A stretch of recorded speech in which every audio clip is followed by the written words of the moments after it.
Exterior, a dark highway, evening. The headlights of the maroon Honda cut through the darkness. Quaid at the wheel, his fat fingers tapping along to the radio. Next to him, Kelly studies a map stretched out on the dash. We'll hit Toucan Heights in about 5. Pennywell, then Rodmore. Bet you wish you stuck to blackmail instead of abduction. Trust me, it wasn't a career move. Surprised you let a woman like that get so close to you. You're not the only one. 9 months in a cell together and you never mentioned it to me once. Must have slipped my mind. Yeah, right. When was the last time you set eyes on her anyway? Aside from today, about 3 years ago. You've been chasing her that long? Hell of a time to go holding a grudge, dude. Kelly looks out the window, tired, wiping his eyes. Feels like a lifetime. And who did you used to hit again? Truckers and sales reps, shit like that? The smaller the better. Only the lonely, we used to say. Straight blackmail, huh? No killing? No killing. Good to honest, straight down the line blackmail, with a little twist thrown in.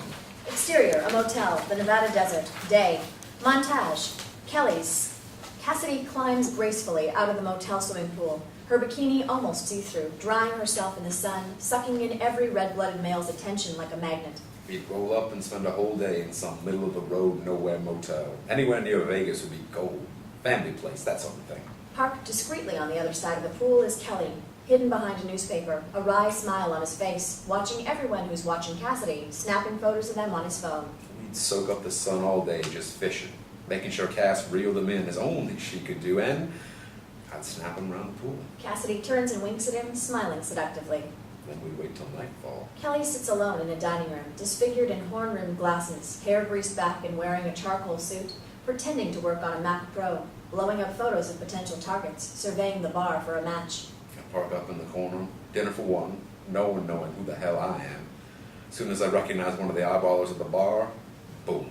He sends a text to Cassidy, and she immediately strolls into the restaurant like a cat in a satin black dress, hit-on-me heels and heading straight to the bar. She'd walk into the room like love's come to town, the heat coming off like a rodeo bull. I'd sit there chuckling so hard sometimes I thought I'd give us up. Kelly nods at the target. Her audacity was off the Richter scale. Never seen another girl like it, never will. She grabbed a seat at the bar. Cassidy sits down next to the target. Does your hairdryer work in your room? I gotta get the manager. I don't know, ma'am. I haven't, I'll be damned if I'm leaving with wet hair in the morning. Do they have cocktails here? What's that you got? Interior, the maroon Honda at night. The car passes a sign to Toucan Heights. I'm sucked in already. What'd she drink? Razor blades, mainly. Never heard of that one. You're lucky. You know those guys who sell software and shit? That's their lives, Quaid. Spend more time in those places than they do at home. Most of them are married, kids in school, the whole shebang. First chance of escapism, pow! They'd snatch it like a dog. Cut to interior, a myriad of hotel bars. Night. Montage. Cassidy strolls into a succession of motel restaurants. Every time a different dress, hair changing color, homing in on a target. Kelly hidden in the corner. We hit so many motels in 2 years, I lost count.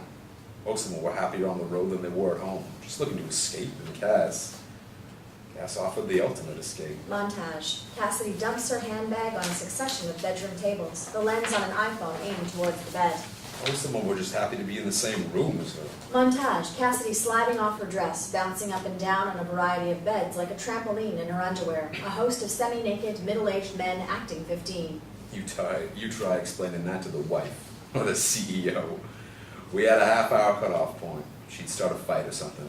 You know, something simple. You married? Montage. Cassidy smashing a succession of vases against a succession of walls, answering a bedside phone, pretending it's the man's wife, yelling, starting to cry, storming out, snatching the hairdryer en route, laughing in the corridor outside as Kelly greets her.